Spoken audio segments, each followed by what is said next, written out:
Setelah meraih kemenangan 2-0 atas Albania dalam laga perdananya, Thomas Tuchel merasa bahwa performa tim masih perlu perbaikan, khususnya dalam hal efisiensi dan disiplin. Bellingham, yang menjadi pemain utama Inggris, dianggap terlalu sering bekerja sendirian pada Euro musim panas lalu. Tuchel ingin para pemain kunci, termasuk Bellingham, bermain dengan lebih terstruktur dan saling mendukung. Dia juga menekankan pentingnya mengambil risiko yang tepat, dan bermain dengan tempo yang lebih cepat untuk menghadapi lawan. Dia selalu siap memberikan segalanya, tetapi kami perlu membantunya, agar dia bisa bermain lebih efisien dalam struktur yang tepat, dan tetap memberikan dampak yang sama, atau bahkan lebih besar, kata Tuchel. Kami perlu memastikan, bahwa para pemimpin dan pemain kunci bergerak ke arah yang sama, bermain dengan ritme yang seragam, dan saling membantu, tambahnya.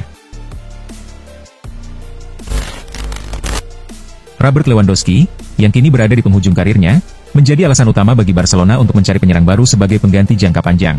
Salah satu nama yang masuk dalam prioritas, adalah Luis Diaz dari Liverpool. Pemain Kolombia tersebut sedang dipantau langsung oleh Direktur Olahraga Barcelona, Deco, yang baru-baru ini menyaksikan penampilan Diaz saat membela timnas Kolombia melawan Brasil. Diaz dianggap sesuai dengan profil yang dibutuhkan Barcelona, untuk masa pasca Lewandowski. Deco menunjukkan minat serius terhadap Diaz, dengan menonton langsung pertandingan Kolombia versus Brasil. Barcelona, juga diketahui memiliki jaringan pemantauan pemain yang kuat di Amerika Selatan. Setelah menonton Diaz, Deco berencana untuk melihat pertandingan Brasil melawan Argentina, di mana Rafinha akan tampil, yang menunjukkan bahwa Barcelona terus memantau potensi pemain terbaik di benua tersebut. Pada usia 39 tahun, Modric masih menunjukkan kualitas kelas dunia, dan tetap menjadi salah satu pemain kunci dalam skuad Carlo Ancelotti. Meskipun perannya di tim utama berkurang, Modric tetap menjadi pilihan andalan, terutama saat tim membutuhkan solusi dari bangku cadangan. Dalam wawancara terbaru dengan Televot, Modric mengungkapkan bahwa bermain untuk Real Madrid adalah impiannya. Ia berharap bisa mengakhiri karirnya dengan mengenakan seragam putih Los Blancos. Saya ingin pensiun di Real Madrid. Itu akan menjadi mimpi bagi saya. Tetapi kita lihat saja apa yang terjadi, ujarnya. Ketika ditanya mengenai kemungkinan perpanjangan kontrak, Modric menegaskan bahwa tidak ada alasan untuk terburu-buru. Tidak perlu terburu-buru. Musim ini masih panjang, masih banyak pertandingan yang harus kami jalani. Kita lihat nanti saja, kata Modric. Phil Foden kembali menjadi sorotan, setelah tampil kurang impresif dalam kemenangan Inggris atas Albania di Wembley kemarin. Ia pun mendapat kritik atas penampilannya itu. Raikin memprediksi bahwa pelatih Thomas Tuchel akan enggan memainkannya lagi. Di sisi lain, Tuchel juga mengakui bahwa Foden dan Marcus Rashford tidak memberikan kontribusi yang diharapkan, dan ia berencana untuk melakukan perubahan dalam skuad untuk pertandingan melawan Latvia. Penampilan Foden yang buruk tersebut menimbulkan pertanyaan mengenai masa depannya di timnas Inggris. Raikin bahkan memprediksi bahwa Foden tidak akan dipanggil timnas lagi jika tidak segera meningkatkan performanya. Foden tidak akan punya masalah soal posisi yang ingin ia mainkan, karena dia mungkin tidak akan dimainkan sama sekali. Itu masalah yang lebih besar baginya, kata Keane. Frank Ribery menjalani tahun yang luar biasa pada 2013, ia berhasil membantu Bayern Munich meraih 6 trofi, termasuk Liga Champions dan Bundesliga. Secara individu, Ribery mencetak 22 gol dan 18 assist dari 52 pertandingan untuk klub dan timnas, serta meraih penghargaan pemain terbaik Eropa musim 2012-2013. Namun, dalam pemungutan suara Ballon d'Or, ia hanya menempati posisi ketiga, dengan Ronaldo sebagai pemenang, dan Messi di posisi kedua. Menurut Ribery, Ballon d'Or 2013 akan selalu menjadi ketidakadilan. Saya masih mencari penjelasan, katanya. Ribery mengakui bahwa Messi dan Ronaldo selalu menghormatinya. Mereka tahu saya berada di level mereka, ujarnya. Meskipun demikian, ia tetap merasa bahwa 2013 adalah tahun yang sempurna baginya. Marcus Rashford mendapatkan dukungan untuk tetap bertahan di Manchester United. Brian Robson, mantan kapten klub, berpendapat bahwa penyerang tersebut seharusnya tidak meninggalkan Old Trafford. Ia meyakini, Rashford masih bisa memberikan kontribusi besar untuk klub. Marcus memiliki bakat luar biasa, dan seharusnya tampil lebih baik untuk Manchester United, kata Robson. Dia tidak seharusnya pindah ke Aston Villa. Dia harus memberikan yang terbaik untuk Manchester United.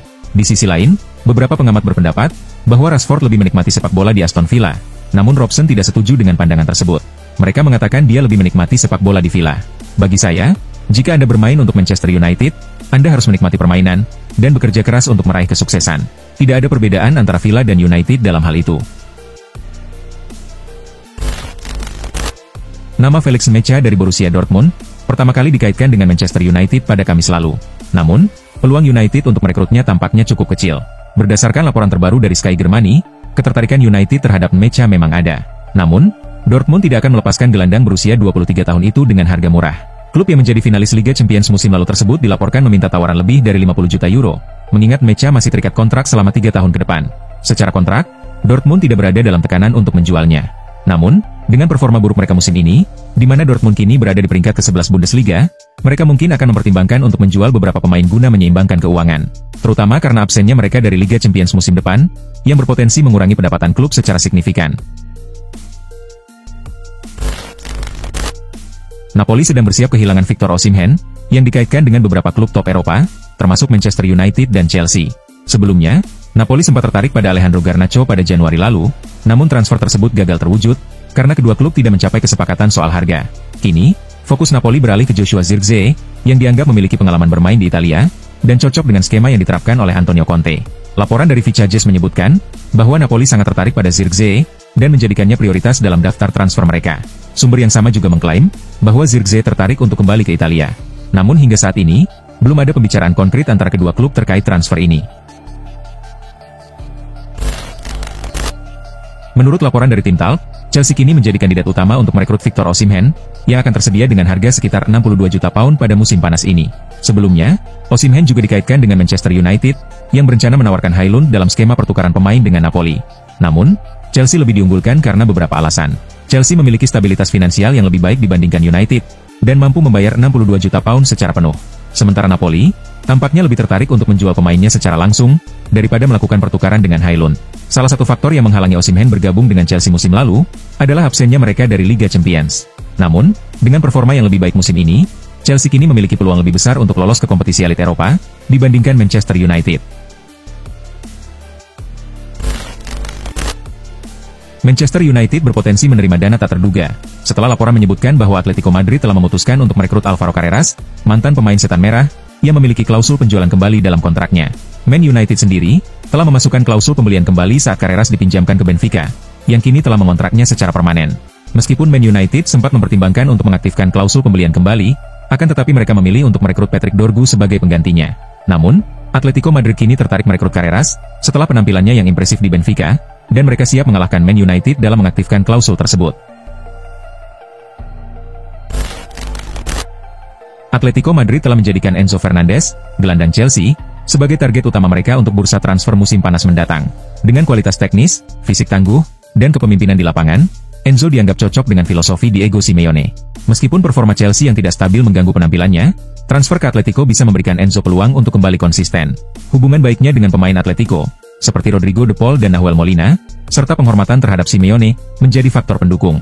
Meski Chelsea membayar mahal untuk Enzo, Atletico tetap bertekad merekrutnya, dan diperkirakan akan meningkatkan upaya mereka dalam beberapa pekan ke depan. Manajemen AC Milan, dikabarkan sedang dalam proses mencari direktur baru, setelah performa tim yang inkonsisten, dan perekrutan pemain yang dianggap tidak berhasil.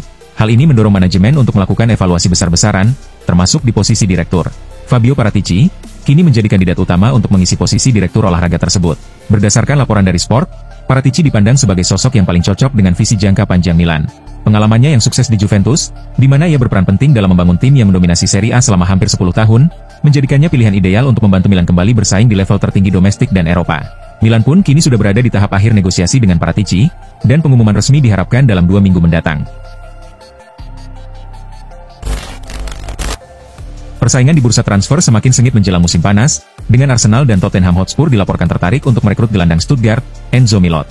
Kedua klub Liga Inggris ini ingin memperkuat lini tengah mereka, dengan menambah pemain muda asal Prancis tersebut untuk musim depan. Arsenal di bawah arahan Mikel Arteta, membutuhkan kedalaman di lini tengah, terutama dengan kemungkinan kepergian Jorginho dan Thomas Partey yang kontraknya akan habis pada akhir musim. Sementara itu, Tottenham Hotspur juga ingin memperkuat sektor tengah, untuk mendukung gaya bermain yang diterapkan oleh Ange Postecoglou. Berdasarkan laporan dari Bild, Milot memiliki klausul rilis yang cukup terjangkau, yakni sekitar 358 miliar rupiah, sehingga menjadi target menarik bagi klub-klub besar.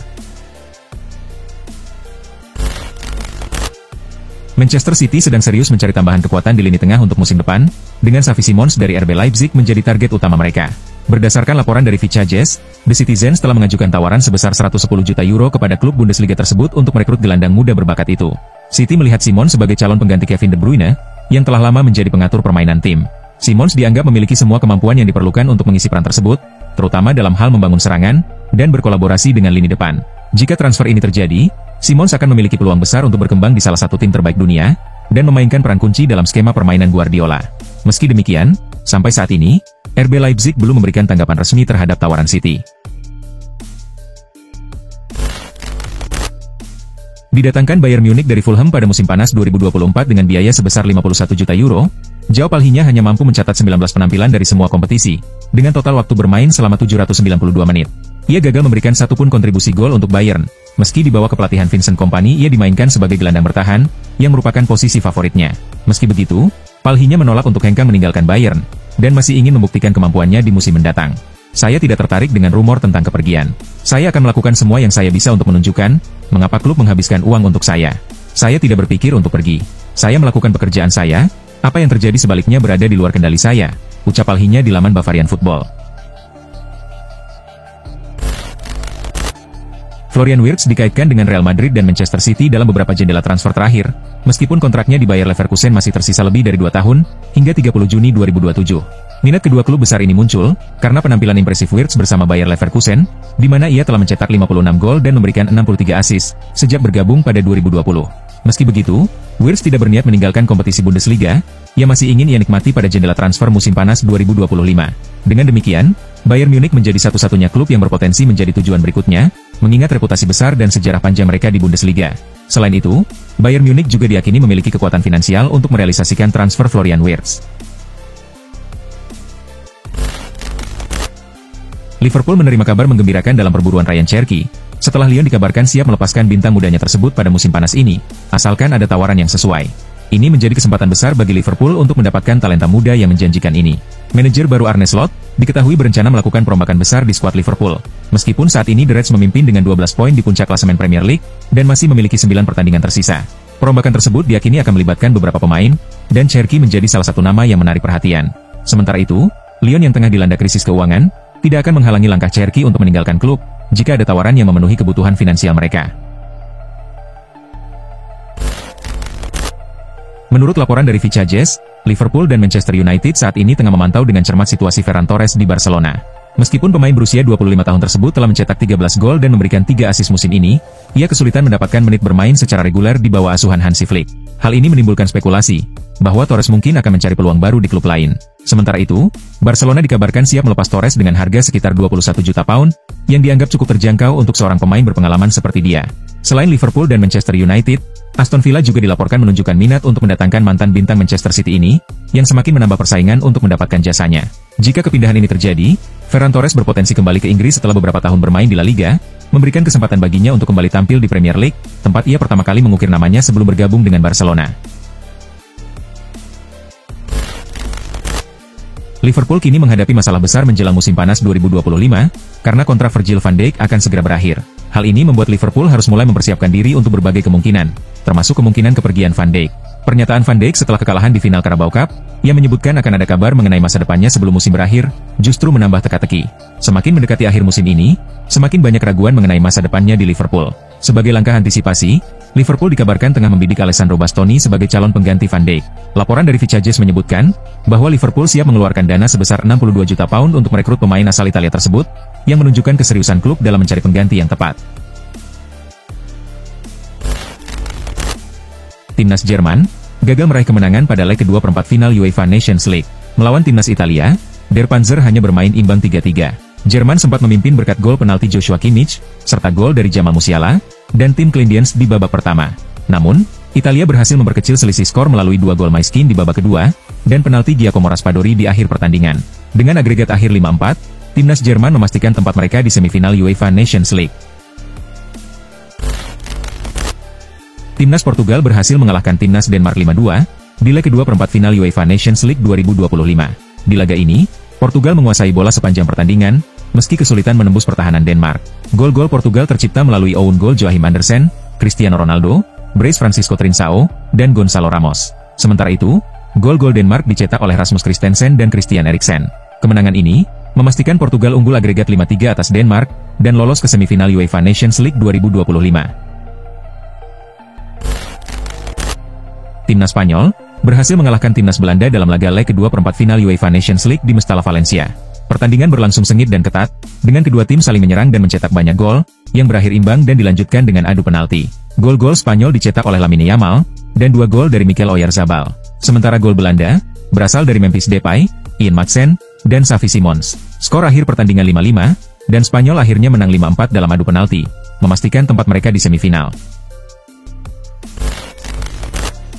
Prancis berhasil membalikan ketertinggalan agregat 2-0 dari leg pertama, untuk mengalahkan Kroasia 2-0 di leg kedua, memaksa pertandingan berlanjut ke adu penalti. Di babak pertama, meski mendominasi penguasaan bola, Prancis kesulitan menembus pertahanan Kroasia, dan babak pertama berakhir 0-0. Di babak kedua, Prancis mencetak gol melalui tendangan bebas Michael Olise dan Ousmane Dembele, menyamakan agregat menjadi 2-2. Setelah babak perpanjangan waktu yang tanpa gol, pertandingan ditentukan lewat adu penalti. Kroasia panik setelah eksekutor pertama gagal, dan meskipun Theo Hernandez juga gagal untuk Prancis, kemenangan akhirnya diraih berkat eksekusi sukses dari Aurelien Tchouaméni dan Dayot Upamecano, serta kegagalan eksekutor Kroasia, Joško Gvardiol. Prancis pun menang dengan skor 5-4 di adu penalti.